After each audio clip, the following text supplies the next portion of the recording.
In this video, we'll try to see how to find out maximum bending moment and maximum bending stress in case of a simply supported beam carrying uniformly varying load.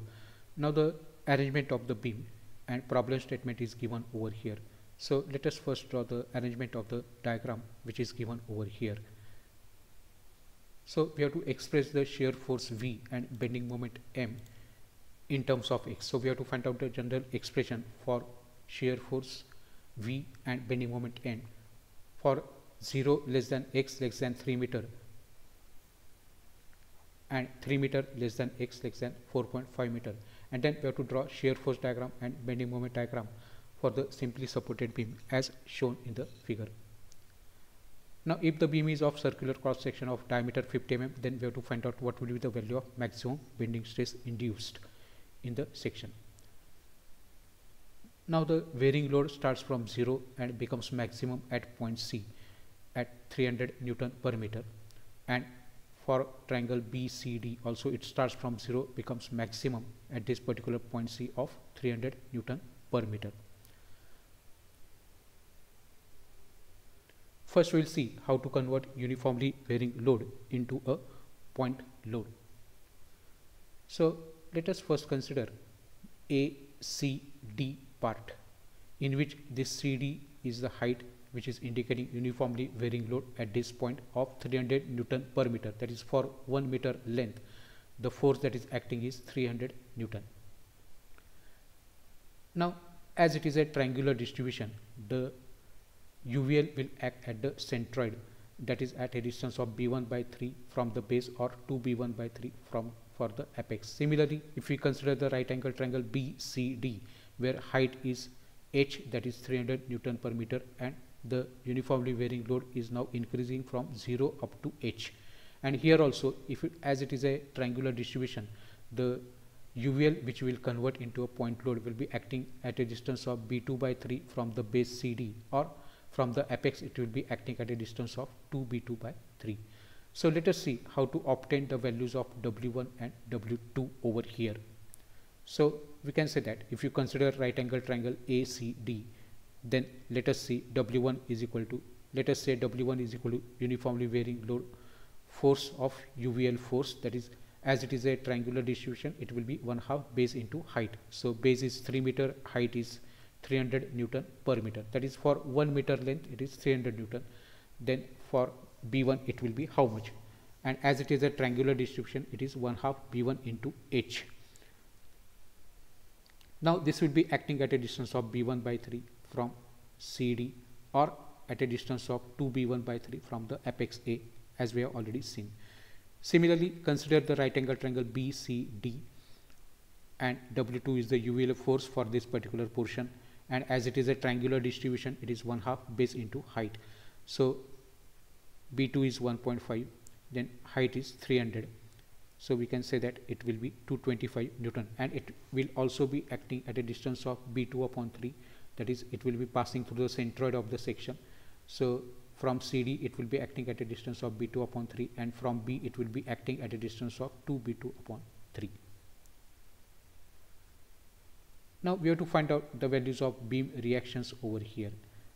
We have already calculated the point loads UVL which we have converted into point loads, that is W1 and W2 for ACD and for BCD. Now conventions that we are using over here are upward forces positive and downward forces negative for the first condition of equilibrium, that is summation of forces in y direction is equal to 0. So we can say that RA, RB they are positive, and W1 and W2 they are negative because they are acting in the downward direction. So RA plus RB will be equal to 450 plus 225, that is 675, and let us call this as our equation 1. So suppose say this is our equation 1. Then summation of moment about A is equal to 0, and the conventions that we have used are clockwise positive and anti-clockwise negative. Start with this RB. RB will be producing anti-clockwise moment about A, and the perpendicular distance between B and A is 1.5 plus 3, that is 4.5. Then this 450 it will produce clockwise moment about A, so it is 450 into 2b1 upon 3. this 225, it will be producing clockwise moment, and the distance between this point up to A is B1 plus B2 upon 3. After substituting the values of B1, that is 3 meter, and B2 1.5 meter, we'll get the calculation for this particular part will be 1687.5. Now transfer this minus RB into 4.5 terms on this side, so it will become plus RB into 4.5. So it is 1687.5 divided by 4.5, that is 375 Newton. Now substitute this value in equation 1, so that we will get the value of RA. So RA will be equal to 675 minus RB, that is 675 minus 375, that is nothing but 300 Newton. Now using this, we have to find out the general expression for shear force in terms of X. So let us consider our first part, that is AC, that is 0 less than X less than 3 meter. So we can say that for B1 is equal to 3 meter, height is H, that is 300 Newton meter. Then for A C dash D dash, what will be this particular height C dash D dash, which is at a present at a distance of X. So now we have to concentrate on A C dash D dash. X and this C dash D dash, they are important for us. So for X meter, the height is C dash D dash, which we have to find out. So we can say that that value will be equal to 300 into X divided by 3, that is 100X. So the force that is acting over here, UVL force, is 100X Newton per meter. Now considering this triangle A C dash D dash, we can say that the UVL force will be 1/2 base into height. Base is nothing but AC dash, that is nothing but X, and height is this particular C dash D dash, that is nothing but 100X. So 100 upon 2, that is 50, and X into X, that is 50X square. Now conventions for shear force are upward forces are positive. So consider all the forces on the left hand side of this C dash. So upward forces, that is RA, is positive. So we can say that shear force is V, that is RA is upward, so it is positive, and is W, which we have converted into UVL, which we have converted into 0.4. It is point load, it is acting in the downward direction, so it is negative. So we can say that it is RA minus W. So shear force is equal to 300, RA is 300 and W is 50X square for AC, and that is nothing but 0 less than X less than 3 meter. Similarly, we can find out the convention for the expression for bending moment, and the conventions that we have used are clockwise positive and anti-clockwise negative. And we know that this W will be acting at a distance of X by 3 from this height C dash D dash, or at a distance of 2X by 3 from the apex A. So we have to consider all the forces on the left hand side of C dash. So taking moment about this C dash or C dash D dash, we can say moment will be equal to RA will produce clockwise moment about C dash, so it is RA into perpendicular distance between A and C dash is X, and this W will produce anti-clockwise moment, so it is 50X square into X by 3. So W is 50X square into X by 3.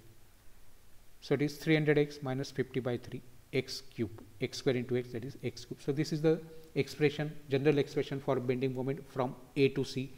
So as this is the starting point, we can say that X is equal to 0 at A and X is equal to 3 at B. Similar to this, we have to find out the expression for the remaining part, that is for C to the B part.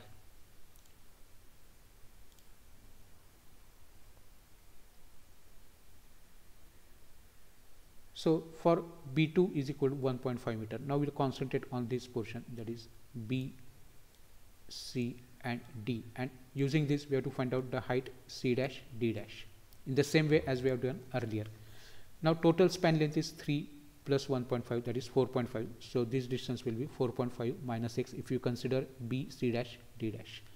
So for B2 is equal to, so first we'll consider this right angle triangle BCD. So for B2 is equal to 1.5 meter, height is 300 Newton per meter, that is nothing but UVL force. Then for 4.5 minus X, because C dash D dash is lies at a distance of 4.5 minus X. Now our reference is from B, we are taking into consideration this triangular section, that is B C dash D dash. So for 4.5 minus x meter length, what will be the height C dash D dash. So that C dash D dash will be equal to 300 multiplied by this 4.5 minus x whole divided by 1.5, that is 300 divided by 1.5, that is 200 into 4.5 minus x. So the UVL load W, so which we are converting this uniformly varying load into a point load, so that W will be equal to 1/2 base into height. So base of the triangle B C dash D dash is 4.5 minus x, and height is C dash D dash, that is nothing but the expression 200 into 4.5 minus x. So 1/2 base is 4.5 minus x, which we have already written, and C dash D dash is this particular value. So it is 200 divided by 2, that is 100. 4.5 minus x into 4.5 minus x, that is 4.5 minus x square, and this will be acting at a distance of, so this distance will be 1/3 of this 4.5 minus x, that is 4.5 minus x divided by 3. That is the CG of this particular triangular section B C dash D dash. Now conventions that we are using for shear force are upward forces are positive and downward forces are negative. Now upward forces are negative and downward forces are positive because we are now taking the reference from B. In the previous case the reference was from left hand side, now the reference is from the right hand side, and therefore conventions are now changed, they are reversed now. Downward positive and upward forces are considered as negative. So shear force is V. Consider all the forces on the right hand side of C dash. So RB is acting in the upward direction, so it is negative, but W it is acting in the downward direction, so it is positive. So it is W minus RB.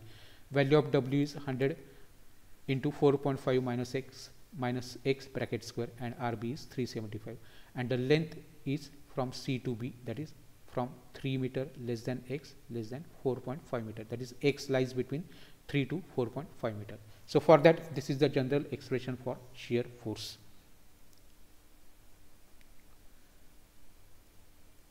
So as we have already seen that the conventions are now reversed for bending moment. Now we have to derive the general expression for bending moment in terms of x.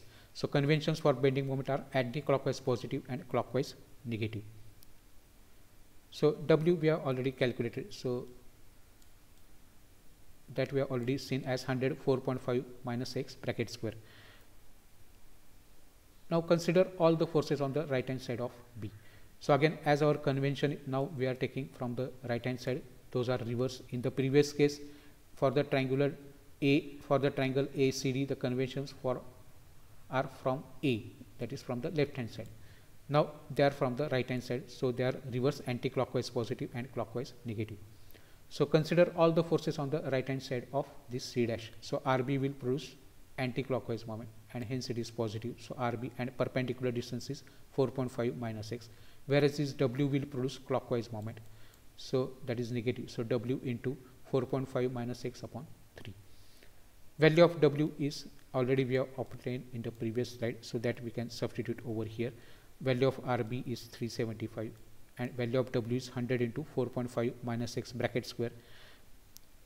So we can say that this is the general expression for the bending moment. So in summary, we can write down for the portion A to C, that is for 0 to 3 meter, these are the values of shear force and bending moment. Shear force is given by 300 minus 50 x square, bending moment is given by 300 x minus 50 by 3 x cube. Then for C to B, that is for 3 to x lies between 3 to 4.5 meter, these are the expressions for shear force. For shear force we have derived 100 into bracket 4.5 minus x bracket square minus 375, and bending moment is, this is 100 upon 3, that is 100 by 3, 4.5 minus x bracket square into 4.5 minus x, that is 4.5 minus x bracket cube, and the first term as it is, that is 375 into 4.5 minus x. So these are the expression, general expression for shear force and bending moment diagram, where the entire span is divided into two parts. One is for x is equal to AC, that is from 0 to 3 meter, and then from 3 to 4.5 meter, that is CB. Now using this, first we'll find out the value of point of zero shear and then the value of maximum bending moment. So let us say that the point of zero shear takes place between A and C. So we'll use the expression for shear force between A and C. So that is 300 minus 50 x square. Put V is equal to 0, shear force is equal to 0, so that we can obtain the value of x for the given particular term. So transfer this minus 50 x square term on the other side, it will become positive. So 50 x square is equal to 300. So x square is equal to 300 divided by 50, that is 6. So x is equal to root 6 or 2.4494 meter from A. Now we have to find out what will be the bending moment at the point of zero shear. So expression already we have derived for the bending moment. Just substitute the value of x, that is root 6. So that we'll get the value of maximum bending moment as around 489.897 or 490 Newton meter. Now we have to find out the other values of shear force. So at point A, x is equal to 0. So substitute x is equal to 0 in our general expression, so that we'll get shear force at A as 300 Newton. At point C, x is equal to 3 meter. Substitute the value of x is equal to 3 over here, so that we'll get the value of shear force at point C. Then shear force at point B. Now from C to B the expression is different, so it is 100 into 4.5 minus x bracket square. So we can say that shear force at point B, over here it should be B, it will be, substitute the value of x, that is 4.5.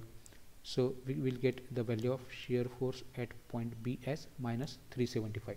Now as you can see that the general expression is in terms of square, correct? So it is a parabolic distribution that we will get. So these are the various values. At A it is 300 Newton meter. At root 6 it is 0, that we have already seen. At point C it is minus 150, and at point B it is minus 375 Newton. Similarly, we have to find out what will be the value of bending moment at the various points. So at point A, x is equal to 0. Then at point C, x is equal to 3 meter. So from A to C, the general expression is 300x minus 50 by 3 x cube. So substitute x is equal to 0. So if you put x is equal to 0, we will get the value of bending moment is 0. So at the end point, bending moment is always 0. At point C, bending moment is, at point C, x is equal to 3 meter. So bending moment will be, just substitute x is equal to 3 over here, so that we'll get the value of bending moment at point C as 300 into 3 minus 50 by 3 into 3 cube. The calculation comes out to be 450 Newton meter. And at point B, now we have to take into consideration the expression between C and B, that is 375, 4.5 minus x minus 100 by 3, 4.5 minus x bracket cube. And if you substitute x is equal to 4.5 over here, then 4.5 minus 4.5, that is 0, and over here also it is 0. So at the end points of simply supported beam, bending moment is always 0. Now you can see this is the cubic expression, x cube we are obtaining. So the curve that we'll get will be the cubic curve. So you can see maximum bending moment already we have calculated at the point x is equal to root 6 meter. Then at point C it is slightly less, 450 Newton meter, and at the ends it is 0. So we have obtained the cubic curve over here for the bending moment diagram. Now we have to find out what will be the value of maximum bending stress induced in the circular cross section if the beam is of circular cross section. So maximum bending moment is 489.897 Newton meter. Convert that value into Newton mm by multiplying by 10⁻�3. Bending stress induced is given by maximum bending moment divided by section modulus. Now section modulus is given by pi by 32 d cube. Substitute the value of diameter. Diameter is 50. Transfer this 32 in the numerator. So we can say that bending stress induced will be 32 into 489.897 into 10⁻³ divided by pi into 50 cube. The value of induced bending stress that we will obtain over here is 39.92 Newton per mm square or megapascal. So in this way we can find out the values of maximum bending moment and maximum bending stress in case of simply supported beam carrying uniformly varying load. Thank you very much for watching.